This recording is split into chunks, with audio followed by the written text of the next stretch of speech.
Hello, welcome है एक नए लेक्चर इस वेव ऑप्टिक्स वाले चैप्टर में।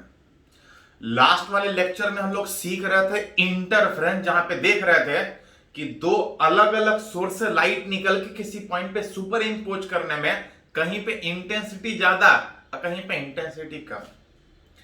इसी चैप्टर में एक और टर्म हम लोग को पढ़ना है which is diffraction of light.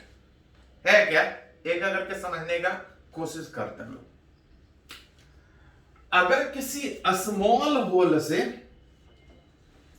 अगर लाइट पास करवाइएगा और अगर सामने कहीं स्क्रीन रखा है तो होना क्या चाहिए था कि अगर इतना बड़ा होल है तो लाइट इस होल से पास करके इतने पोर्शन में जाना चाहिए और बाकी अगर इधर रुकावट है, ऑब्स्टेकल है, तो दूसरे पोर्शन में लाइट जाना ही नहीं चाहिए। अगर किसी होल से अगर लाइट पास करवाइएगा तो लाइट ठीक सामने जाना चाहिए, दूसरे पोर्शन में लाइट जाना नहीं चाहिए। लेकिन एक्चुअली जब आप प्रैक्टिकल कीजिएगा तो आप देखिएगा कि लाइट इस पोर्शन में तो जाता ही जाता है और साथ साथ दूसरे पोर्शन में भी लाइट जाता है।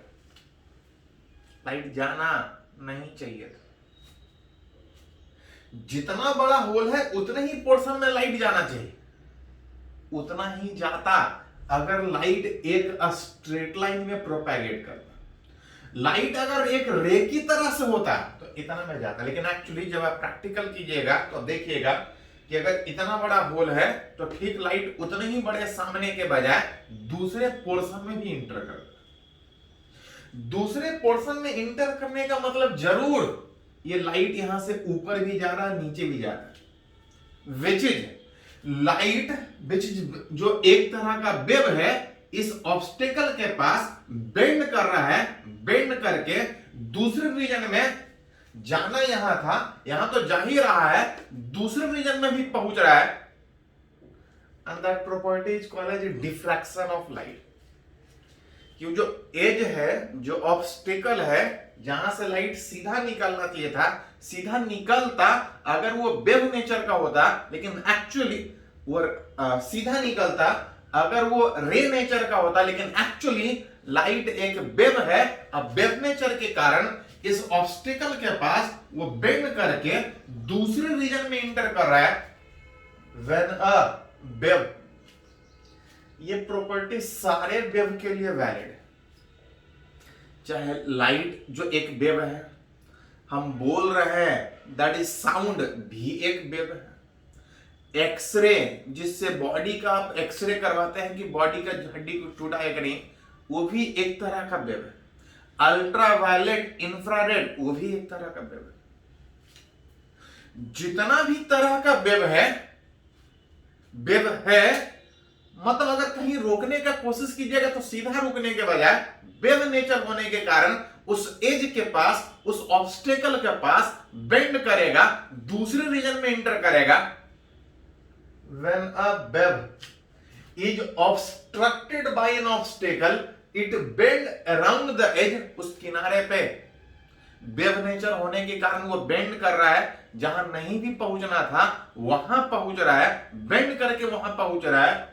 अंदर property is called as diffraction. अभी हम लोग लाइट का बात कर रहे हैं तो आप यहां पे डिफ्रैक्शन ऑफ लाइट बोल सकते हैं। डिफ्रैक्शन साउंड वेव में भी होगा, एक्शन में भी डिफ्रैक्शन, एज पे वो बेंड करेगा। That property is called as diffraction of light and this property is convincing proof of wave nature. बोला जाता है कि किसी में वेव नेचर है, अगर प्रूफ करना है तो अगर हम ये प्रूफ कर दे कि वो डिफ्रैक्ट कर रहा है, किनारे से बेंड करके दूसरे रीजन में इंटर कर रहा है, आप बोल सकते हैं वो एक वेव नेचर। किसी का भी वेव नेचर दिखाना हो तो डिफ्रैक्शन दिखा दी, या कोई भी डिफ्रैक्शन फॉलो कर रहा है तो आप बोल सकते हैं कोई एक वेव नेचर। इलेक्ट्रॉन, याद कीजिए, इलेक्ट्रॉन पार्टिकल है, लेकिन केमिस्ट्री में पढ़े होंगे कि उसका एक डी ब्रोगली वेवलेंथ। इलेक्ट्रॉन है पार्टिकल, लेकिन वो भी एक वेव की तरह से बिहेव करता है। मॉडर्न फिजिक्स में पढ़ना है, थोड़ा बहुत केमिस्ट्री में आप नाम सुने। इलेक्ट्रॉन है पार्टिकल, लेकिन फास्ट मूविंग इलेक्ट्रॉन एक वेव की तरह से बिहेव करता है और वो भी डिफ्रैक्ट करता है। हम लोग को पढ़ना है मॉडर्न फिजिक्स में एक एक्सपेरिमेंट भी है उसके, डेविडसन एंड जर्मर एक्सपेरिमेंट, जो प्रैक्टिकली प्रूफ करके दिखाता है कि इलेक्ट्रॉन है पार्टिकल, लेकिन एज पे, किनारे पे वो बेंड करके दूसरे रीजन में इंटर करेगा, वो भी डिफ्रैक्शन प्रॉपर्टी शो करता है। और अगर कोई भी डिफ्रैक्शन प्रॉपर्टी शो करता है, इट इज कन्विंसिंग प्रूफ कि उसमें वेव नेचर, मतलब अगर कहीं वेव नेचर दिखाना हो कि किसी में है कि नहीं, तो आप डिफ्रैक्शन प्रूफ कर दीजिए। डिफ्रैक्शन का मतलब वो अगर एज पे बेंड करके दूसरे रीजन में एंटर कर रहा है, तो आप बोल सकते हैं कि उसमें डिफ्रैक्शन प्रॉपर्टी है। ये तो हुआ कि जो भी वेव है वो किनारे पे, एज पे, ऑब्स्टेकल के पास अगर बेंड करके दूसरे रीजन में एंटर करता है, दैट प्रॉपर्टी इज डिफ्रैक्शन। लेकिन जो हम लोग पढ़ रहे हैं अभी डिफ्रैक्शन ऑफ लाइट का बात कर रहे हैं। इसमें एक टर्म और हम लोग को सीख रहा है कि अगर स्मॉल स्लीट, स्लीट मतलब स्मॉल होल, स्मॉल होल कितना बड़ा स्मॉल होल? लाइट के वेवलेंथ के कंपेरेबल, लाइट के वेवलेंथ के comparable hole which is small hole से जब लाइट पास करवाइएगा तो बाकी सारा लाइट रुक जाएगा, यहां से लाइट आगे बढ़ेगा। किसी स्मॉल होल से जब आप लाइट अलाउड कीजिएगा आगे बढ़ने का, तो पढ़े अभी थोड़ा देर पहले कि लाइट ठीक सामने तो जाएगा ही जाएगा, वेव नेचर के कारण उस एज के पास बेंड करके दूसरे रीजन में एंटर करेगा। अंदर प्रॉपर्टी डिफ्रैक्शन, लाइट इस स्मॉल होल से पास करने में सामने तो जाता ही जाता है, दूसरे रीजन में भी जाता है, दूसरे रीजन में तो जाता ही जाता है। जब आप प्रैक्टिकली ऑब्टेन कीजिएगा तो आप देखिएगा कि आपको इस तरह का पैटर्न मिलता है।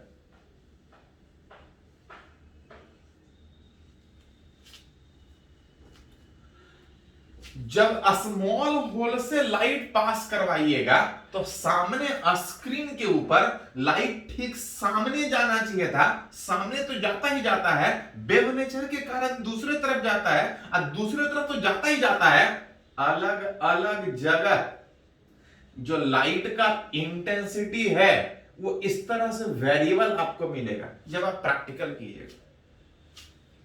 लाइट दूसरे रीजन में इंटर करता है वेव नेचर के कारण, लाइट ठीक सामने जाता है अगर लाइट रे होता है, वेव नेचर के कारण लाइट दूसरे रीजन में भी इंटर करता है, दूसरे रीजन में तो इंटर करता ही करता है। जैसे हमको इंटरफेरेंस में कभी ज्यादा लाइट कभी कम लाइट, फिर कभी ज्यादा लाइट कम लाइट, जैसे हमको इंटरफेरेंस में एक स्क्रीन के ऊपर पैटर्न मिलता था, डिफ्रैक्शन में भी जब आप सिंगल होल से लाइट पास करवाइएगा तो बिल्कुल उसी तरह से पैटर्न भी मिलता है। बिल्कुल सेम नहीं, थोड़ा सा पैटर्न में कुछ अंतर होता है, लेकिन उसी तरह का बढ़ता हुआ इंटेंसिटी, घटता हुआ इंटेंसिटी अलग अलग जगह पे एक ब्राइट और डार्क स्पॉट की तरह से इस तरह से स्क्रीन के ऊपर मिलता था कि अगर स्मॉल होल से लाइट पास करवा रहे हैं तो इतने ही दूर जाना चाहिए था, लेकिन दूसरे रीजन में एंटर कर रहा है, उस समझ में आया that is due to wave nature. लेकिन अब क्वेश्चन ये उठ रहा है कि ठीक है लाइट जाना चाहिए था, लेकिन इस तरह से पैटर्न क्यों मिल रहा है? कहीं बढ़ रहा है कहीं घट रहा है। ठीक है लाइट जाना चाहिए था, ये जैसे से दूर जा रहा है इंटेंसिटी घटना चाहिए था, लेकिन घटने के बजाय एक ब्राइट डार्क अल्टरनेटिंग इस तरह से एक पैटर्न मिल रहा है, इसको हम बोलते हैं डिफ्रैक्शन पैटर्न। एक डिफ्रैक्शन पैटर्न आपको मिल रहा है। अब क्वेश्चन ये उठता है कि आखिर इस तरह का पैटर्न क्यों मिल रहा है? पढ़े थे कि ऐसा पैटर्न हमको इंटरफेरेंस में मिलता था, लेकिन इंटरफेरेंस में क्या था? तो इंटरफेरेंस में था कि दो सोर्स से लाइट जाके मिल रहा था, लेकिन यहां पे तो दो सोर्स भी नहीं है। यहां पे एक सिंगल होल से लाइट इस स्क्रीन पर पहुंच जाता है, लाइट दूसरे रीजन में इंटर कर रहा है, that is due to wave nature, वो समझ में आता है। लेकिन इस तरह का पैटर्न आप चाहे तो इस पैटर्न को एक्सप्लेन कर सकते हैं इंटरफेरेंस का जैसा। लेकिन याद कीजिए इंटरफेरेंस में दो सोर्स था, यहां पे तो एक ही सोर्स है, एक ही होल से लाइट पास करवा रहा है। इस चीज को इंटरफेरेंस की तरह सोचने के बजाय इसको अगर दूसरी तरह सोचे तो देखते थोड़ा सा हो क्या रहा था कि हम लोग स्मॉल होल से लाइट पास करवा रहे हैं। होल बड़ा दिखा रहे हैं लेकिन वो बहुत छोटा होल है, स्लिट जैसे यंग्स डबल स्लिट में था, उसमें वहां पे दो होल था, यहाँ पे एक सिंगल होल है। हाँ, थोड़ा समझाने के लिए होल को बड़ा दिखा रहे हैं लेकिन ये बहुत छोटा होल। अगर आप इस पैटर्न को एक्सप्लेन करना चाहते हैं तो सीधा तो पॉसिबल नहीं है। इसको एक्सप्लेन करने में करते क्या है कि जो होल से लाइट निकल रहा है, बाकी सारा लाइट रुक गया, यहां से जो होल से लाइट जो पास कर रहा है, हम लोग पढ़े हैं वहां से जो लाइट निकलेगा वो वेवफ्रंट की तरह से हमको निकलेगा वेव की तरह से, लेकिन हमको लगता है कि वेवफ्रंट की तरह से निकलेगा। और पढ़े हैं कि किसी भी वेवफ्रंट का स्टार्टिंग हाइजेन प्रिंसिपल शुरू में पढ़े, हाइजेन वेव थ्योरी, कि अगर किसी वेवफ्रंट से जो लाइट आगे बढ़ रहा है, इसका हर एक पॉइंट एक न्यू सोर्स ऑफ लाइट की तरह से बिहेव करेगा। हर एक पॉइंट एक लाइट सोर्स की तरह से बिहेव करेगा, और स्क्रीन के किसी पॉइंट पे जब जाके मिलने का बात होगा तो एक पॉइंट से नहीं, इसके हर एक पॉइंट से लाइट निकल के वहां तक पहुंचेगा। जिस भी जगह बोलिए, कहीं भी बोलिएगा, इस तरह से हर एक पॉइंट पे जाकर लाइट पहुंचेगा। सिंगल होल से अगर समझने का कोशिश कीजिएगा तो सीधा सीधा एक्सप्लेन करना मुश्किल नहीं। करते क्या है कि जो पैटर्न मिल रहा है इसको एक्सप्लेन करने के लिए हम लोग मान के चलते हैं कि जो स्मॉल होल से जो लाइट पास कर रहा है वेवफ्रंट के रूप में आगे बढ़ रहा होगा। वेवफ्रंट का हर एक छोटा छोटा पॉइंट अगर बात कीजिएगा तो it will act as a new source of light, और ऐसा ऐसा सारे सोर्स से लाइट निकल के सामने स्क्रीन के अलग अलग पॉइंट तक पहुंच रहा है। अगर इसको इस तरह से सोचिएगा तभी ये पैटर्न जो बन रहा है उसको आप एक्सप्लेन कर पाइएगा, जिसको आप चाहें तो लैंग्वेज में भी लिख सकते हैं कि when a wavefront is allowed to pass through a small slit, wavefront बेशक लाइट तो निकल रहा होगा वेव की तरह से, लेकिन हमको लगेगा कि वो वेवफ्रंट की तरह से आगे बढ़ रहा है। When a wavefront is allowed to pass through a small slit, then the secondary wavelet originated from different point of slit के different point, ऐसा ऐसा एक नहीं, छोटा छोटा बहुत सा पॉइंट, हर पॉइंट एक नया सोर्स ऑफ लाइट की तरह से बिहेव करेगा। और सामने अगर लाइट का बात कीजिएगा तो होल से नहीं, आप बोल सकते हैं उस होल के हर एक पॉइंट एक नया सोर्स की तरह से काम करने के कारण लाइट सारे सोर्स से वहां पहुंच रहा है। और जब सामने स्क्रीन पे जाके कहीं मिलेगा, हर जगह मिलेगा, interfere on a screen and produce the diffraction pattern of varying intensity. Actually interference में जैसा पैटर्न सेंटर में बनता था हर जगह बराबर से बनता था। इंटरफेरेंस जितना मैक्सिमम मिनिमम यहां पे बनता था हर जगह बराबर रूप से, लेकिन अगर डिफ्रैक्शन में बात कीजिएगा, जब सिंगल होल से लाइट पास करवाइएगा तो लाइट का जो इंटेंसिटी वेरिएबल है हर जगह बराबर रूप से नहीं, जैसे जैसे ऊपर जाइएगा जो सबसे ज्यादा इंटेंसिटी आपको मिल रहा है, इंटेंसिटी का जो पैटर्न बन रहा है वो घटते हुए इंटेंसिटी के साथ बने। एक diffraction pattern of varying intensity, अलग अलग जगह इंटेंसिटी डिफ्रैक्शन में, इंटरफेरेंस में नहीं, डिफ्रैक्शन में पैटर्न वेरिएबल इंटेंसिटी का बनता है। ऐसा ऐसा एक नहीं, नंबर ऑफ सोर्स से लाइट पहुंच रहा है। साथ साथ जो डिफ्रैक्शन में जो डिफ्रैक्शन पैटर्न हमको मिलता है, in case of diffraction pattern maxima are of reducing intensity, जैसे जैसे दूर जाएंगे इंटेंसिटी घटते जाएगा and minima are not perfectly dark. याद कीजिए जब इंटरफेरेंस में पढ़े थे तो मैक्सिमा मिनिमा बिल्कुल एक ही तरह से, मैक्सिमा पे सबसे ज्यादा लाइट और मिनिमा पे सबसे कम लाइट। अगर दोनों सोर्स से लाइट अगर बराबर इंटेंसिटी का पहुंच रहा था तो मिनिमा में 0 इंटेंसिटी का लाइट मिल रहा था। लेकिन यहां पे मिनिमा परफेक्टली डार्क नहीं and bands are few in number. कुछ दूर जाने के बाद जो पैटर्न बन रहा है, जो डिफ्रैक्शन पैटर्न आपको दिखाई दे रहा है, वो दिखाई देना कुछ देर के बाद बंद हो जाएगा। अब क्वेश्चन ये उठता है कि ठीक है ऐसा मिल रहा है, क्वेश्चन ये उठता है कि कहां पे कैसा पैटर्न मिलेगा, मैक्सिमा कहां मिलेगा, मिनिमा कहां मिलेगा, उसको किस तरह से एक्सप्लेन करेंगे।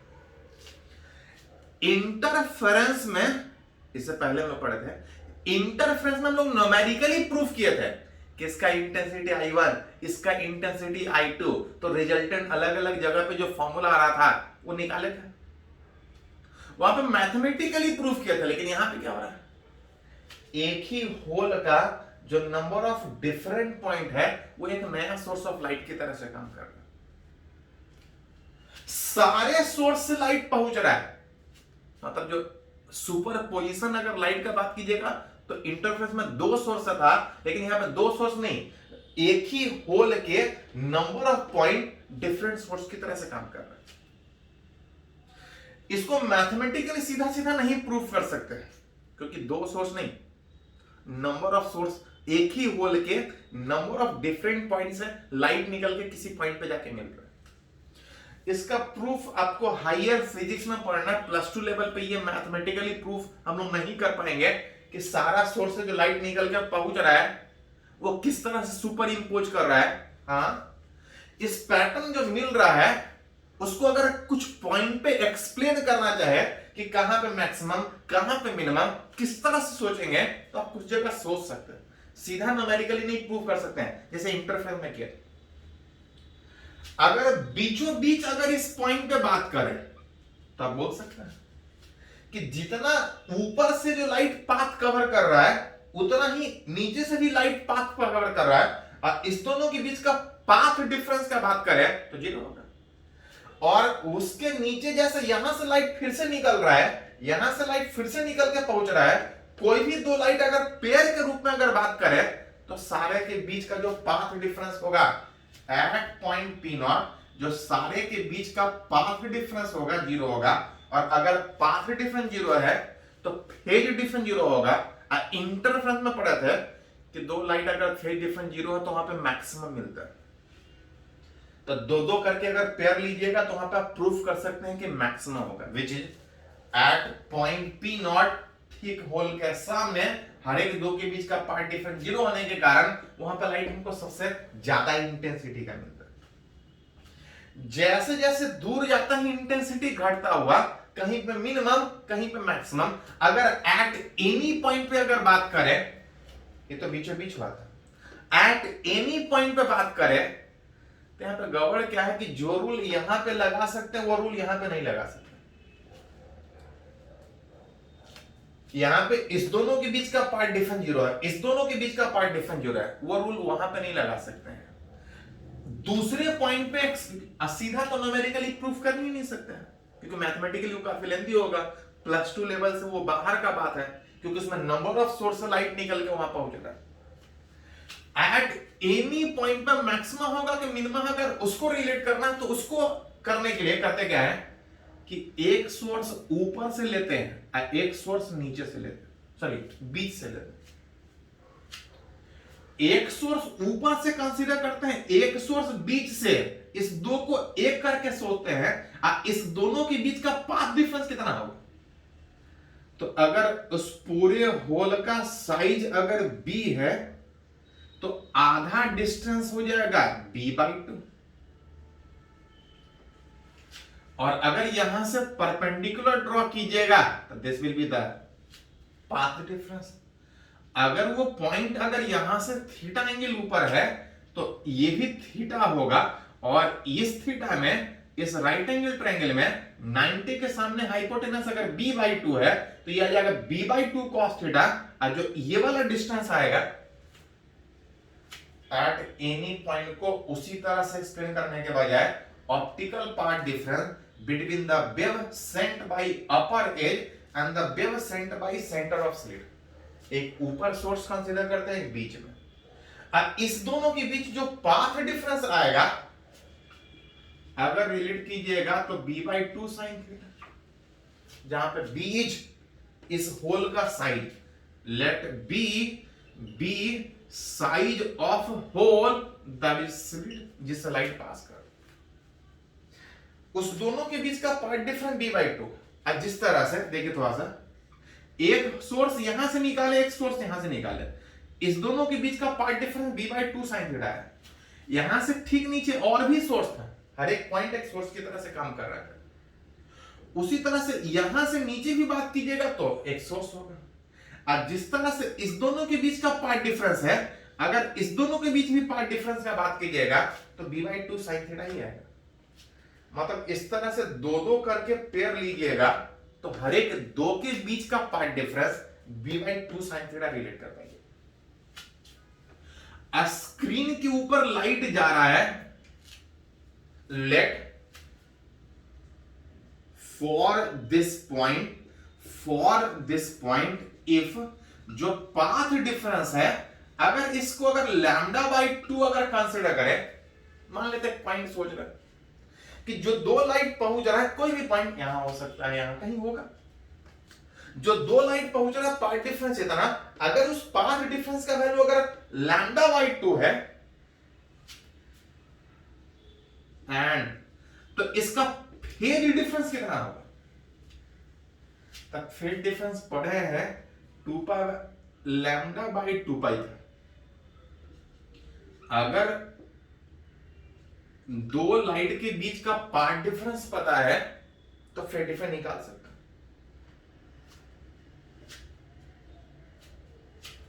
उल्टा 2π λ।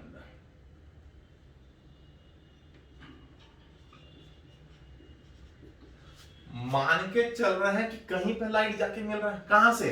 सारे पॉइंट से जाके लाइट मिल रहा है। सीधा यहां पे मैथमेटिकली जैसे इंटरफेरेंस में प्रूफ किया तो नहीं प्रूफ कर सकते, क्योंकि वहां पे दो सोर्स था, दो सोर्स से सुपर इंपोज कर रहा था, रिजल्टेंट इंटेंसिटी मैथमेटिकली प्रूफ किया था, उसमें काफी कैलकुलेशन था दो ही सोर्स में। यहां पे एक ही होल के नंबर ऑफ डिफरेंट पॉइंट, हर एक पॉइंट एक नया सोर्स की तरह से काम कर रहा है, लाइट जाके स्क्रीन पर पहुंच रहा है।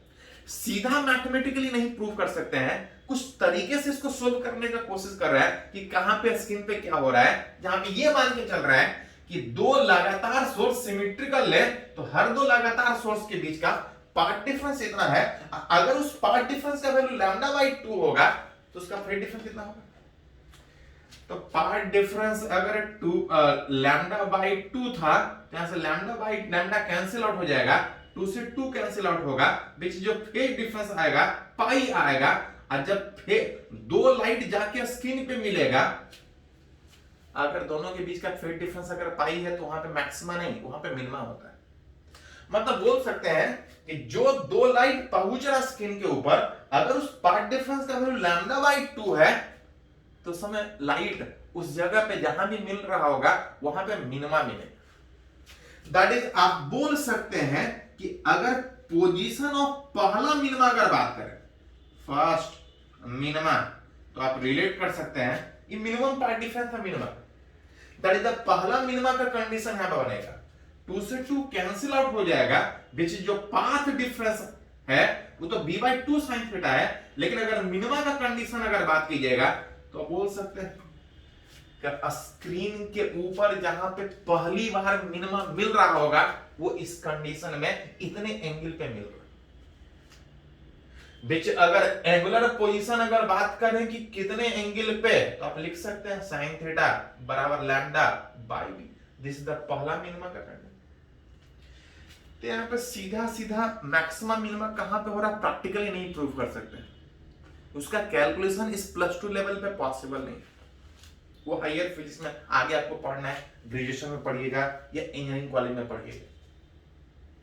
हाँ, हम लोग रिलेट करना चाह रहे हैं कि अलग अलग पॉइंट पे कहां पे क्या मिल सकता है। बीचों बीच समझ में आया कि दो दो लाइट इस तरह से पेयर करके बनाइएगा तो हर एक दो के बीच का पार्ट डिफरेंस 0, वहां पर सबसे ज्यादा लाइट मिलेगा। घटता हुआ इंटेंसिटी का इस तरह से पैटर्न मिल रहा है, कहां पे क्या मिल रहा है उसको रिलेट करने के लिए दो दो करके पेयर का लाइट सोच रहे हैं, और जहां पे पहली बार स्क्रीन पे मिलेगा वो इस कंडीशन इतने एंगल पे मिलेगा। इसमें और भी बात करना है कि हायर मिनिमा कहां मिलेगा, मैक्सिमा कहां मिलेगा, एक एक करके हम लोग बात करेंगे, जगह नहीं है पहले इसको थोड़ा सा नोट कर लीजिए, नोट कीजिए इसको कर।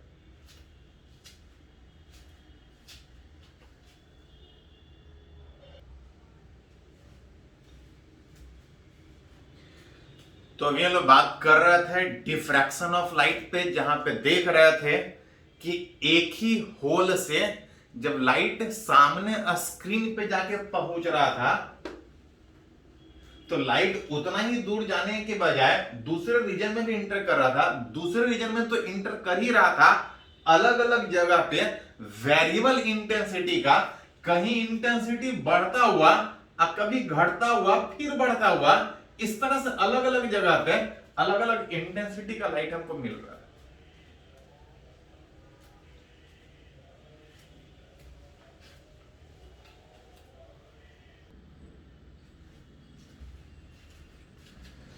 तो लोग बात कर रहे हैं कि इस होल से जब लाइट पास कर रहा तो ठीक सामने जाने के बजाय दूसरे रीजन में भी, दूसरे रीजन में तो जा ही रहा है वेरिएबल इंटेंसिटी का लाइट, जिसमें देख रहे थे कि हर जगह बराबर रूप से जाने के बजाय इंटरफेरेंस में हर जगह बराबर रूप से लाइट जाता था। हाँ, बढ़ता घटता था, लेकिन जैसा यहां पे बढ़ता घटता था स्क्रीन के हर जगह पे सेम तरीके से बढ़ता था इंटरफेरेंस में, लेकिन यहां पे जैसे जैसे स्क्रीन से दूर जाइएगा जो पैटर्न मिल रहा है उसका इंटेंसिटी घटते जाएगा, अब कुछ देर के बाद दिखाई देना बंद करेगा। इंटरफेस में जब तक स्क्रीन था तब तक दिखाई देता था, हर जगह सेम रूप से दिखाई देता था। जिसमें थोड़ा देर पहले रिलेट किए कि सीधा सीधा इस चीज को एक्सप्लेन करना थोड़ा पॉसिबल नहीं है, क्योंकि ये मान के चल रहे हैं कि इस होल का हर एक पॉइंट एक नया सोर्स ऑफ लाइट की तरह से काम कर रहा है, जिसमें हम लोग कुछ जगह पर रिलेट कर पाए कि ठीक सामने दो दो लाइट करके अगर काउंट कीजिएगा तो सारे के बीच का पाथ डिफरेंस 0, फेज डिफरेंस 0, वहां पे हमको सबसे ज्यादा लाइट मिलता है।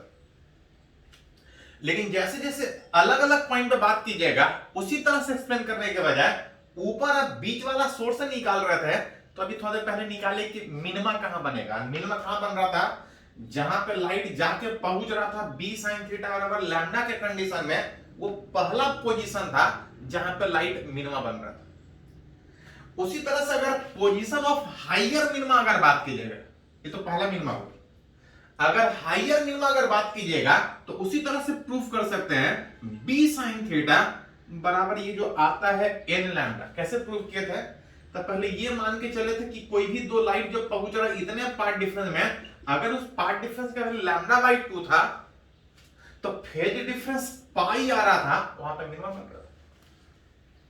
उस तरह से आगे कंटिन्यू करके आप हायर मिनिमम निकाल सकते हैं। सीधा सीधा अगर बोला जाए तो पोजीशन पहला मिनिमम जिस तरह से निकाले थे, अगर हायर मिनिमम का अगर पोजीशन निकालिएगा तो जो इक्वेशन आता है b sin थीटा और n लैम्डा, जहां पे उस n का वैल्यू 1 2 इस तरह से बैठा सकते b sin थीटा और n लैम्डा में अगर थोड़ा सा रिलेट करें तो ये sin theta angular position, angle वाला पोजीशन बताएगा, जहां पे sin थीटा का कितना आएगा n लैम्डा बाई b, जिसमें अगर स्क्रीन बहुत दूर होगा, जब तक नहीं कुछ बोला जाए स्क्रीन बहुत दूर ही मानते हैं, इंटरफेस में भी ऐसा ही सोच रहे हैं। अगर बहुत दूर सोच रहे हैं तो यहां से जो एंगल काउंट होगा कितना ऊपर तक है, जो एंगल काउंट होगा बहुत छोटा, इस साइन थीटा को थीटा लिख सकते हैं, which is theta that is equal to sine theta, कि कहां पे मिनिमा बनेगा आप उस तरह से निकाल सकते हैं n lambda by b। n lambda by b में जब n का वैल्यू 1 डालिएगा तो ये बताएगा कि पहला मिनिमा कहां बनेगा। अब जिस तरह से पहला मिनिमा ऊपर सोच रहे हैं उसी तरह से नीचे भी सोच सकते हैं। n इक्वल टू 2 बैठाइएगा तो दूसरा मिनिमा, ये मिनिमा का कंडीशन है, n इक्वल टू 2 में दूसरा मिनिमा जो एंगल आएगा 2 लैम्डा बाई b, इस तरह से माइनस 2 लैम्डा बाई b, इस तरह से कंटिन्यू ऊपर 3 लैम्डा बाई b और नीचे minus 3 lambda by b, continue related. और दो लगातार मिनिमा के ठीक बीचों बीच मैक्सिमा का कंडीशन है, between two consecutive minima there is a maxima that is position of, अगर nth मैक्सिमा अगर निकाले तो मिनिमा का कंडीशन था b sin थीटा और n लैम्डा, ये मिनिमा था। अगला मिनिमा अगर बात कीजिएगा तो n+1 इंटू लैम्डा। अब दोनों के ठीक बीचों बीच बात कीजिएगा तो ये मैक्सिमा का कंडीशन आ जाएगा। पोजीशन उस मैक्सिमा का जरूरत पड़े तो जैसे मिनिमा सोच रहे हैं वैसे निकाल सकते हैं। यहाँ पे एग्जैक्ट कैलकुलेशन हम लोग नहीं कर पाते क्योंकि एक सोर्स नहीं, हर एक पॉइंट एक सोर्स की तरह से काउंट कर रहे हैं, तब इस चीज को हम एक्सप्लेन कर पा रहे हैं। अलग अलग जगह इंटेंसिटी अलग अलग, सीधा सीधा इसका इक्वेशन हम लोग को डेराइव नहीं करना क्योंकि पॉसिबल ही नहीं है, नंबर ऑफ पॉइंट है। हाँ, कुछ कुछ बुक में इस तरह से आपको एक इक्वेशन दे दिया जाता है, ये हायर फीस है पढ़ना, एनसीईआरटी में नहीं दिया है, कभी पूछा नहीं है, इससे रिलेटेड कभी एक क्वेश्चन नहीं पूछा है। अब बुक में देता है, थोड़ा सा हम जस्ट एक पॉइंट के रूप में नोट कर दे रहे, जरूरत पड़े क्वेश्चन कहीं दिख जाए तो आप सोच सकते हैं कि अलग अलग जगह इंटेंसिटी अलग अलग। यहां से थीटा एंगल कोई पॉइंट होगा, यहां कहीं थीटा एंगल वाले किसी पॉइंट पे इंटेंसिटी कितना होगा, तो इक्वेशन कुछ इस तरह से आता है कि इंटेंसिटी अलग अलग जगह पे अलग अलग, मैक्सिमम इंटेंसिटी कुछ होगा और बाकी जगह कितना इंटेंसिटी होगा, तो इस इक्वेशन से जहां पे अल्फा का value pi by lambda B into sin theta, जहां पे थीटा इज कि कितना ऊपर किसी पॉइंट पे इंटेंसिटी उस लाइट का निकालना चाह रहे हैं जहां पे लाइट जाके मिल रहा है। तो जस्ट एक सिंबॉलिक आप ध्यान में रख सकते हैं, जरूरत पड़े ऐसा, लेकिन आज तक पूछा नहीं है, एनसीईआरटी में दिया भी नहीं है, आज तक किसी एग्जाम में पूछा भी नहीं क्वेश्चन।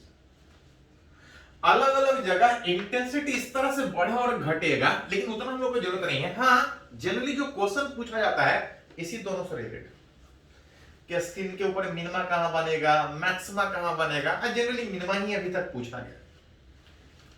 याद कीजिए, इंटरफेरेंस में ऐसा कंडीशन मैक्सिमा का था कि path difference b sin theta बराबर n लैम्डा, वो मैक्सिमा में इंटरफेरेंस में, लेकिन डिफ्रैक्शन में ये मिनिमा का कंडीशन।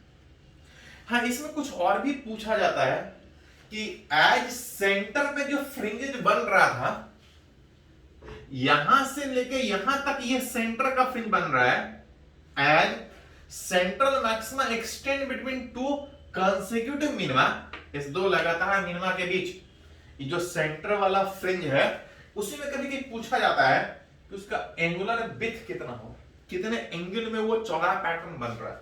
यहाँ पे कुछ चौड़ा पैटर्न बन रहा है, कितने एंगल में बन रहा है, तो सेंटर पे फ्रिंज यहां से जितना ऊपर उतना नीचे।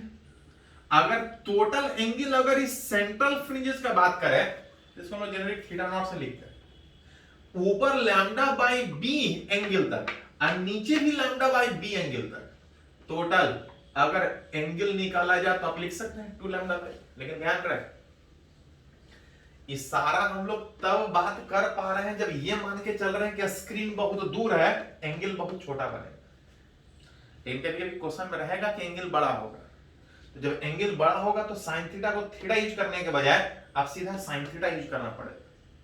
sin थीटा निकालिएगा न्यूमेरिकली, अगर थीटा 30 इधर 30 तो टोटल 60 है। जब ज्यादा एंगल होगा तब, अगर एंगल कम होगा तो सीधा सीधा फॉर्मूला बैठा सकते हैं। ये तो सेंटर वाला जो पैटर्न बन रहा था वो, अगर दूसरा वाला पैटर्न का बात करें तो, बाकी वाला पैटर्न का बात करें तो एंगुलर विड्थ ऑफ सब्सिडरी, दूसरा वाला जो पैटर्न है उसका मैक्सिमम का विड्थ कितना होगा, एंगुलर विड्थ। तो एंगुलर विड्थ अगर दो लगातार मिनिमा का पोजीशन हमको पता है, nth मिनिमा एक अगला वाला या एक पिछला वाला मान सकते हैं, n-1th मिनिमा। nth मिनिमा का जो एंगल था वो आ रहा था n lambda by b minus उससे पिछला वाला मिनिमा का position n-1 into lambda b। जहां से रिलेट कीजिएगा तो n lambda by b cancel out होगा और जो बच रहा है लैम्डा बाय b, जो कि देख सकते हैं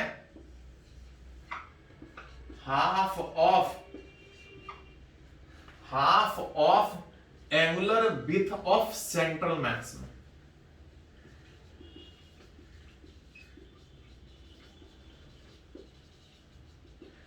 बहुत बार ये भी क्वेश्चन से पूछा जाता है, एक्चुअली सेंटर पे जो फ्रिंजेस जो पैटर्न बन रहा है, जो मैक्सिमम बन रहा है, ये सबसे ज्यादा एंगल में बनता है। और बाकी कोई भी, एनमा का बात किया, एनमा निकाले थे, बाकी कोई भी जो अदर फ्रिंजेज है उसका एंगुलर विड्थ अगर निकालिएगा तो वो लैम्डा बाय बी आ रहा है। सेंटर पे जो फ्रिंज बन रहा था 2 लैम्डा बाय बी, बाकी कोई भी फ्रिंजेस का विड्थ लैम्डा बाय बी आ रहा है। मतलब सेंटर पे जो फ्रिंज बन रहा है, सेंटर मैक्सिमा जो बन रहा है वो सबसे ज्यादा एंगल में, और इससे ठीक आधा एंगल में बाकी सब पैटर्न बनता है। घटता हुआ इंटेंसिटी का आधा एंगल में बाकी सब इस सेंटर के कंपेयर में, और कुछ देर के बाद दिखाई देना बंद करेगा। इंटरवेल में ऐसा नहीं था, हर जगह बराबर रूप से बराबर इंटेंसिटी का, यहां पे घटता हुआ इंटेंसिटी। जिसमें एक पॉइंट और बोल सकते हैं, कभी-कभी न्यूमेरिकली बोला पूछा जा सकता है कि अगर स्क्रीन को दूर या पास लेके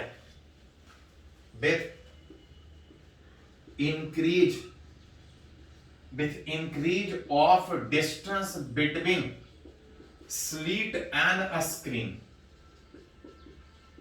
स्क्रीन कुछ दूर मान रहा था, स्क्रीन d डिस्टेंस दूर मान रहा था, अगर इस स्क्रीन को दूर लेके जाए, अगर उस d को बढ़ाया जाए तो देख सकते हैं किस थीटा पे, चाहे सेंटर वाला जो फ्रिंज बन रहा है उस थीटा पे स्क्रीन को दूर लेके जाए या नजदीक लेके जाए, इस एंगल पे कोई फर्क नहीं पड़ रहा है। जितने एंगल में जो लाइट जा रहा था, स्क्रीन चाहे दूर रखिए चाहे नजदीक रखिए, with increase of distance between slit and screen, angular fringe width of जो मैक्सिमा है विल नॉट चेंज, वो चेंज नहीं होगा। बट इसमें कभी कभी एक और क्वेश्चन पूछा जाता है, बट अगर लीनियर विड्थ अगर बात की, ये हम लोग बात की कि जो फ्रिंजेस बन रहा है कितने एंगल में बन रहा है, कभी कभी इसी क्वेश्चन को बोला जाता है कि कितने डिस्टेंस से बन रहा है। तो अगर एंगल स्मॉल है तो थीटा बराबर एल बाई आर में एल बराबर आर थीटा, अगर लीनियर विड्थ का बात कीजिएगा तो बाई बराबर डी थीटा। स्क्रीन को अगर दूर लेके जाइएगा तो इस एंगल पे जो फ्रिंजेस बन रहा था उस एंगल पे कोई फर्क नहीं पड़ेगा, लेकिन स्क्रीन को दूर लेके जाइएगा तो थीटा पे नहीं फर्क पड़ रहा है, लेकिन डी को दूर लेके जाइएगा तो ये जो वाई है वो बढ़ेगा, लीनियर विड्थ इंक्रीजेस। मतलब जितना चौड़ा यहाँ पे पैटर्न दिख रहा है, दूर लेके जाइएगा तो थोड़ा सा फैलता हुआ, नजदीक लेके आइएगा तो थोड़ा सिकुड़ता हुआ, लीनियर विड्थ बढ़ता और घटता हुआ दिखाई देगा। अब इसमें फॉर्मूला इतना ही है। अब इसमें जिस तरह से रिलेटेड क्वेश्चन आपसे पूछ लिया जाए, चलिए इसको थोड़ा सा नोट कीजिए, तो कुछ न्यूमेरिकली इसको समझने का हम लोग कोशिश करते हैं। इसको नोट कीजिए पहले।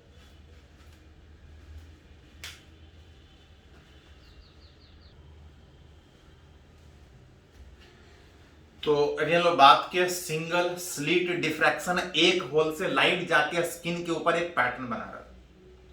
उसी से रिलेटेड दो न्यूमेरिकली अगर थोड़ा सा बात करें तो यहां पे बोल रहा है, in a single slit diffraction first minima for इस वाला wavelength light is coincide with first maxima of other wavelength. बोल रहा है स्क्रीन के एक ही जगह पे एक वेवलेंथ के लिए मिनिमा बन रहा है और दूसरे के लिए मैक्सिमा बन रहा है। अब तब पूछ रहा है कि अगर पहले का वेवलेंथ इतना है तो दूसरे का मैक्सिमम वेवलेंथ कितना है। एट सेम पोजीशन अगर पोजीशन का बात कीजिएगा तो बी साइन थीटा जो बता रहा था स्क्रीन के ऊपर कोई पॉइंट कितना दूर है, पहला वाला वेवलेंथ के लिए मिनिमा बन रहा है। At same position B sine theta में यह मिनिमा का कंडीशन था। पहला वाला वेवलेंथ का फर्स्ट मिनिमा कोइंसाइड कर रहा है दूसरे वाले के ऑफ फर्स्ट मैक्सिमा।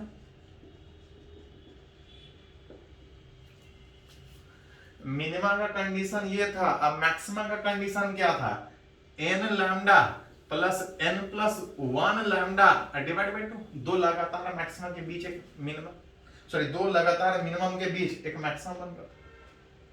बोल रहा है एक वेवलेंथ का पहला मिनिमा दूसरे वेवलेंथ के लिए सेम जगह पे मैक्सिमम बन रहा है, जहां तक रिलेट करें। तो पहले किसे बोल रहे हैं, पहला मिनिमा, पूछो इज इक्वल टू पहला मैक्सिमा ऑफ दूसरा। तो n का वैल्यू 1 अगर बैठाइएगा, पहला मिनिमा याद कीजिए, सेंट्रल फ्रिंजेस इस तरह से बन रहा था, ये सेंट्रल फ्रिंजेस था, ये पहला मिनिमा था। अब पहला और दूसरा मिनिमा के बीच ये पहला मैक्सिमम हो रहा है, पहला और दूसरा मिनिमा के बीच पहला मैक्सिमम हो रहा था। बैच n is equal to 1 into lambda, ये 1 था, ये लैम्डा 2, अब प्लस 1 नेक्स्ट वाला maxima divide by 2। One side कर रहा था, एक ही जगह पर बन रहा था। कहां पे जरूरत पड़े तो एंगल निकाल सकते हैं इसी इक्वेशन से। लेकिन पूछ रहा है एक का वेवलेंथ कितना तो दूसरे का कितना, तो यहां से रिलेट कीजिएगा तो आ जाएगा 3 lambda 2 by 2, that is lambda 2 बराबर 2 लैम्डा 1 डिवाइड बाय 3 में 2 पहला वाला वेवलेंथ दिया था 660 नैनोमीटर डिवाइड बाय 3 में 3 से कैंसिल कीजिएगा तो ये 440 वेवलेंथ नैनोमीटर है। तो ये मिनिमा का कंडीशन, ये मैक्सिमा का कंडीशन। एंगल बोलता तो बी को डिवाइड करते, एंगुलर पोजीशन का बात करते। चलिए एक और क्वेश्चन है इस तरह से, ये जेईई में भी पूछा और नीट में भी पूछा है। बोल रहा है in single slit diffraction the first minima is observed eight 30 degree for इस वेवलेंथ ऑफ लाइट। बोल रहा है सिंगल स्लिट डिफ्रैक्शन में जब इतना वाला वेवलेंथ ऑफ लाइट आ रहा है तो स्क्रीन के इतने एंगल पे पहला मिनिमा बन रहा है। फॉर मिनिमा अगर बात कीजिएगा स्क्रीन के ऊपर तो जो आ रहा था कंडीशन बी साइन थीटा बराबर एल लैम्डा। अगर फॉर पहला मिनिमा का बात कीजिएगा तो फॉर फर्स्ट मिनिमा में इस एन लैम्डा का वैल्यू लैम्डा, एन का वैल्यू 1। जो साइन थीटा जो एंगुलर पोजीशन आ रहा था विच लैम्डा बाय बी, अगर एंगल छोटा था तो साइन थीटा को हटा के थीटा लिख रहा था, लेकिन यहां पे गड़बड़ क्या, जिस एंगल पे पहला मिनिमा बन रहा है उसका वैल्यू दिया साइन 30 डिग्री और साइन 31/2 में अगर बात कीजिएगा तो यहां से आ जाएगा b बराबर 2 लैम्डा।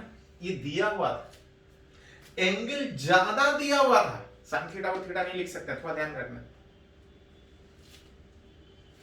ये पोजीशन पहला मिनिमा था, अब तक आपसे पूछ रहा है find the angular position of पहला secondary maxima. Position of first secondary maxima. थोड़ा देर पहले भी बात कर रहे थे कि दो लगातार मिनिमा के बीच एक मैक्सिमा बन रहा है, ये मैक्सिमा का कंडीशन। पहला सेकेंडरी मैक्सिमम में n का वैल्यू 1 आ रहा था, 1 plus 1 into lambda divide by 2 में आ रहा था 3 लैम्डा बाय। जिसमें एक चीज और ध्यान देना है कि b sin थीटा में sin थीटा को थीटा तब लिख सकते हैं जब एंगल छोटा हो। पहले ही दिखा है कि स्क्रीन के ऊपर पहला मिनिमा 30 डिग्री पे, इस तरह से और बात कीजिएगा तो एंगल बढ़ेगा, एंगल बढ़ने में sin थीटा को थीटा नहीं, sin थीटा को sin थीटा ही लिखना पड़ेगा। बीच अगर पोजीशन, अगर एंगुलर पोजीशन अगर बात कीजिएगा तो 3 लैम्डा बाय 2 भी, जिसमें 3/2 b का वैल्यू आ रहा था, b का वैल्यू आ रहा था 2 लैम्डा। जहां से लैम्डा लैम्डा कट जाएगा sin थीटा पर 3/4। अगर रिलेट करें, अगर ये 3/5 होता तो हम निकाल पाते हैं, ये 3/4 है, सीधा नहीं निकाल सकते हैं। अब तब अगर रिलेट करें तो थीटा बराबर sin इनवर्स 3/4 लिख सकते हैं। अगर ये 3/5 आता तो 30 डिग्री आता, सॉरी 3/5 आता तो 37 डिग्री आता। लेकिन कुछ और आया तो जितना आएगा उस हिसाब से लिखेंगे, अगर एंगल निकलता है तो निकालेंगे, नहीं तो इस तरह से बैठा देंगे कहां पे पहला मैक्सिमम बनेगा। अगर दूसरा मैक्सिमम बनता तो उस तरह से 2 n का वैल्यू 2 डालते हैं, तो रिलेट करके हमको बताता है कि स्क्रीन के कौन से जगह पे मैक्सिमम बन रहा है, मिनिमम बन रहा है। चलिए इसको थोड़ा सा नोट कर लीजिए।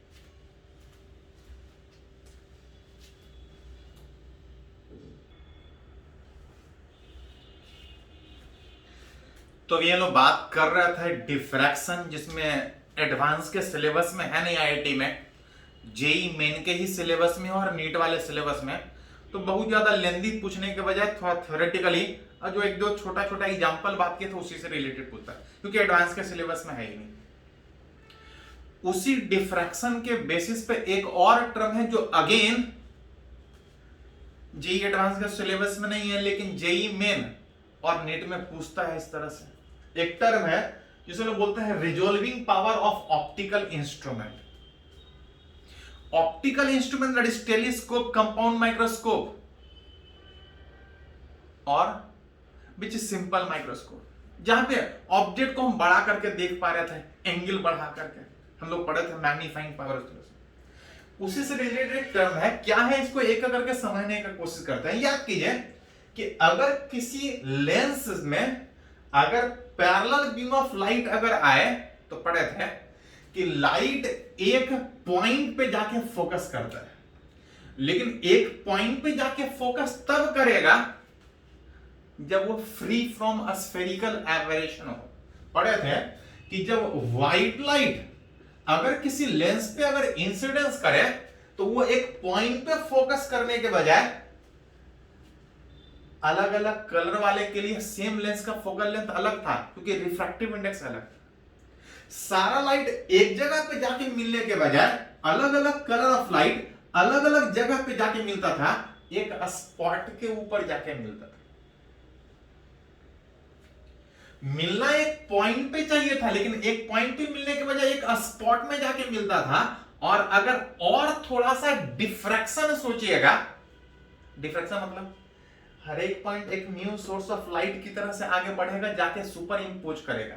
जब उस पॉइंट पे जाके सुपर इंपोज करता है, सामने अगर एक स्क्रीन रख दीजिएगा तो लाइट एक पॉइंट पे जाके मिलना था, एक पॉइंट पे जाके मिलने के बजाय अगर व्हाइट लाइट आ रहा है और अगर इसमें स्फेरिकल एबरेशन है तो एक एरिया में जाके फोकस होगा। एरिया में तो जाके फोकस होगा तो होता ही है, साथ साथ अगर डिफ्रैक्शन वाला पैटर्न को सोचिएगा तो इस तरह से एक स्पॉट के रूप में दिखाई देता है, जैसे डिफ्रैक्शन में होता था। सारा लाइट एक पॉइंट पे जाके होना था, लेकिन एक पॉइंट पे जाके होने के बजाय वहां पे सबसे ज्यादा इंटेंसिटी और डिफ्रैक्शन की तरह से हर एक पॉइंट एक नया सोर्स की तरह सोच सकते हैं, वहां पे इस तरह से पैटर्न मिलता है। Consider a parallel beam of light incident on a convex lens. Because of diffraction, the beam instead of getting focused to a point, get focused to a spot, to a spot of area. कुछ area में वो जाके light focus होगा, एक area में जाके focus होगा। अगर उसको डिफ्रैक्शन की तरह से अगर और डिटेल में सोचिएगा, विच कंसिस्ट ऑफ जो स्पॉट बन रहा है जैसे डिफ्रैक्शन में था, अगर वहां पे स्क्रीन रख के सोचिएगा तो बीच में ज्यादा लाइट, अब बीच में थोड़ा डार्क अल्टरनेटिंग व्हाइट और डार्क पैटर्न इस तरह से मिलेगा।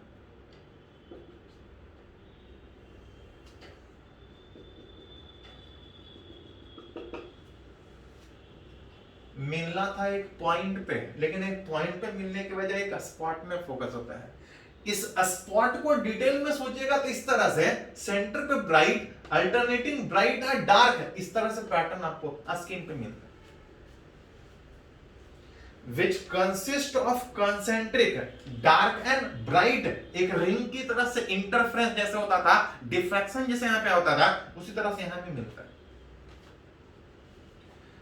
और मैथमेटिकली अगर रिलेट कीजिएगा कि सेंटर पे जो ये ब्राइट बन रहा है, इसका जो कुछ रेडियस होगा, radius of central bright region, centre पे जो स्पॉट मिल रहा है, मिलना चाहिए था एक पॉइंट में, लेकिन एक एरिया में जाके जो फोकस हो रहा है, उसका जो रेडियस होगा, सेंटर वाला जो फ्रिंज बन रहा है, उसका रेडियस का बात कीजिएगा। तो ये सब आपको फिर से बात करें तो हायर फिजिक्स इंजीनियरिंग कॉलेज में अगर पढ़ेगा फिजिक्स, वहां पे या ग्रेजुएशन में कीजिएगा, वहां पे फिजिक्स में पढ़ना है, उसका रेडियस निकालना होता है कि कितना रेडियस में जाके वो लाइट जाके फोकस होगा। अभी सिंपल एक पॉइंट, एक फॉर्मूला एनसीईआरटी में सीधा यही दिया है कि सेंटर पे जितने पोर्शन में जाके लाइट जो मिलता है उसका रेडियस का बात कीजिएगा 1.22 लैम्डा एफ बाई 2 है, जहां पे लैम्डा इज कौन सा वेवलेंथ का लाइट उस लेंस से पास कर रहा है, साथ साथ एफ इज उस लेंस का फोकस, जो कि पता है कि पैरेलल बीम ऑफ लाइट आएगा तो ये कहां जाके मिलेगा, फोकस पे जाके मिलेगा। हाँ, वो एक पॉइंट पे मिलने के बजाय एक स्पॉट में इस तरह से पैटर्न मिल रहा है। 1.22/2 में 0.61 into lambda into F divide by A में इस लेंस का कुछ साइज, जिसमें मान के चलते हैं कि अगर इस लेंस का साइज अगर 2 है, where 2a is diameter of circular aperture of lens, जितने से लाइट पास कर रहा है उसका एरिया, उस सर्कुलर एपर्चर का एरिया जो उस लेंस का, अगर उस लेंस का साइज पता है जिससे लाइट पास कर रहा है, तो सेंटर पे जो ब्राइट फ्रिंजेस बन रहा है, सर्कुलर जो स्पॉट बन रहा है, आप उसका रेडियस यहां से रिलेट करते हैं। ये कहां से आया, तो हायर फेस में पढ़ना, एनसीईआरटी में सीधा ये पॉइंट ही दिया, इसका डेरिवेशन वो नहीं आगे ग्रेजुएशन में। अब है कि इस तरह से लाइट जो जाके फोकस हो रहा है उससे क्या फर्क पड़ता है, तो देखिए थोड़ा सा। इन टेलीस्कोप, याद कीजिए टेलीस्कोप क्या था, तो टेलीस्कोप में दूर वाले डिस्टेंस वाले ऑब्जेक्ट को हम बड़ा करके देखते थे, उसमें सामने एक लेंस होता था, आज जो दूर रखा हुआ ऑब्जेक्ट है उसका इमेज कहां बनाता था, फोकस। लेकिन याद कीजिए ऑब्जेक्ट बहुत दूर, जैसे स्टार को देखना है,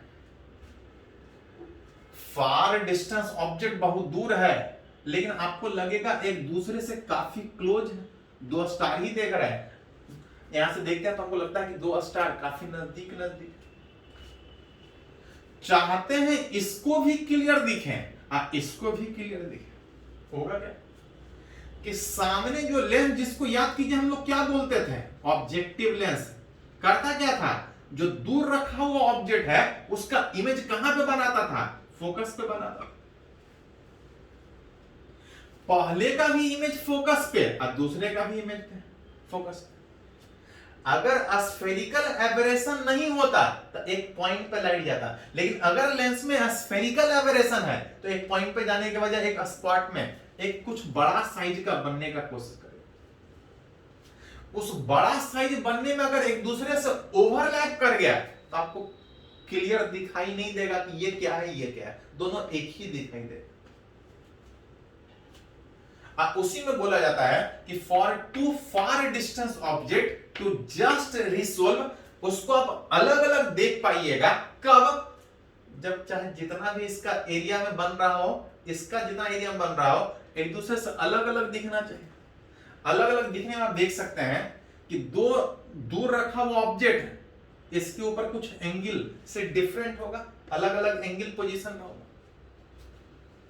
लाइट इस तरह से आ रहा होगा, लाइट जाके फोकस पे कन्वर्ट हो रहा होगा, उतना ही एंगल इधर बनेगा। ये जो दो स्पॉट बन रहा है, दोनों के बीच अगर डिस्टेंस का बात किया जाए तो थीटा बराबर एल बाई आर में इस एल बराबर आर थीटा का वैल्यू एफ डेल्टा थीटा। दो ऑब्जेक्ट अलग अलग इमेज बनेगा अगर एक दूसरे से सुपर इंपोज नहीं किया। चाहते हैं रिसोल्व अलग अलग दिखे, कब दिखेगा, जब उस एफ डेल्टा थीटा का वैल्यू आर नॉट के कम से कम बराबर। आर नॉट क्या था, जितना बड़ा यह स्पॉट बन रहा था, अगर इसका स्पॉट अगर ओवरलैप हो जाए तो हमको अलग अलग दिखाई नहीं देगा। अलग अलग तब दिखाई देगा जब इस डिस्टेंस का वैल्यू कम से कम, तो जो इसका रेडियस इधर बन रहा है इधर बन रहा है, कम से कम इतने के बराबर होना चाहिए, तब हम अलग अलग सोच पाएंगे। उससे कम हुआ तो ओवरलैप करेगा, ज्यादा तो अच्छी बात है। जस्ट रिसोल्व होगा जब इसका वैल्यू इतने के बराबर, इस आर नॉट का वैल्यू कितना 0.61 into lambda F divide by A, जहां से डेल्टा थीटा की दो ऑब्जेक्ट दूर रखा हुआ कितने एंगल बनाएगा इस लेंस पे कि हमको अलग अलग दिखेगा। डेल्टा थीटा बराबर 0.61, एफएम वाला factor cancel out, lambda by A. इसी में एक टर्म है जिसको हम बोलते हैं resolving power of telescope. Resolving power अगर उस टेलीस्कोप का डिफाइन कीजिएगा, it is defined as reciprocal of, जितने एंगल में उस ऑब्जेक्ट को आप क्लियरली अलग अलग देख पाइएगा। इसका अगर रेसिप्रोकल बात कीजिएगा आता जाएगा 8 डिवाइड बाय 0.61 लैम्डा। यहां पे ध्यान दे थोड़ा सा, एज तो ये था इस लेंस का एपर्चर साइज बता रहा था, लाइट ट्रांसमिटिंग एरिया बता रहा था। That is greater the aperture area, greater the aperture area of objective lens. जो लेंस है, याद कीजिए टेलीस्कोप में सामने वाला लेंस का फंक्शन ये था टेलीस्कोप में कि दूर रखी हुई ऑब्जेक्ट का इमेज फोकस में बनाए, जिसमें पता है कि हम चाहते हैं कि दो ऑब्जेक्ट जो दूर रखा है वो अलग अलग दिखे, एक दूसरे से सुपर इंपोज ना करे, इसका इमेज अलग दिखाई दे, इसका अलग, कि हम अगर रिलेट करना चाहे तो दोनों को अलग अलग देख सकते हैं। जितना ज्यादा इसका एपर्चर एरिया होगा डेल्टा थीटा उतना कम होगा। जितना ज्यादा एरिया होगा डेल्टा थीटा उतना कम का मतलब उतना कम एंगल में भी अगर ऑब्जेक्ट रखेगा तो हम अलग अलग देख पाएंगे। ज्यादा एंगल में रखा है तो हम क्लियर दिखाई देगा ही देगा, लेकिन अगर एंगल कम भी है, ए जितना ज्यादा ट्रांसमिटिंग एरिया होगा, ए जितना ज्यादा होगा, डेल्टा थीटा जितने एंगल में हम ऑब्जेक्ट को देख पा रहे थे उतना कम होगा। उतना कम मतलब उतना कम भी एंगल बनाएगा तो हम ऑब्जेक्ट को आसानी से देख पाएंगे। Greater the aperture area of objective lens, delta theta उतना कम होगा, उतना कम एंगल में ही हम ऑब्जेक्ट को हम देख पाएंगे। और जितना एंगल कम होगा, आप बोल सकते हैं रिजॉल्विंग पावर उतना उस लेंस के पास, उतना उस टेलीस्कोप के पास क्लियरिटी होगा उस ऑब्जेक्ट को अलग अलग देख पाने का। Greater the aperture area of objective lens, greater will be resolving power, उतना ज्यादा उस टेलीस्कोप में एबिलिटी होगा कि उस ऑब्जेक्ट चाहे कितना भी क्लोज हो हम उसको अलग अलग देख पाए। तो याद कीजिए हम लोग सीखे थे टेलीस्कोप में जानबूझ के ऑब्जेक्टिव वाले लेंस का साइज बड़ा रखते थे और जो आईज को लेंस फेस करता था उसको छोटा रखते थे। टेलीस्कोप में पहला वाला लेंस बड़ा बड़ा रखने का एक ये था कि लाइट ज्यादा इंटर करे कि इमेज अच्छा बने, और साथ साथ कि जो दूर रखा हुआ ऑब्जेक्ट वो अलग अलग दिखाई दे, क्लियर अलग अलग दिखाई दे, रिजॉल्विंग पावर उतना ज्यादा। तो इससे रिलेटेड सीधा सीधा फॉर्मूला ही पूछा जाता है। चलिए इसको थोड़ा सा नोट कर लीजिए।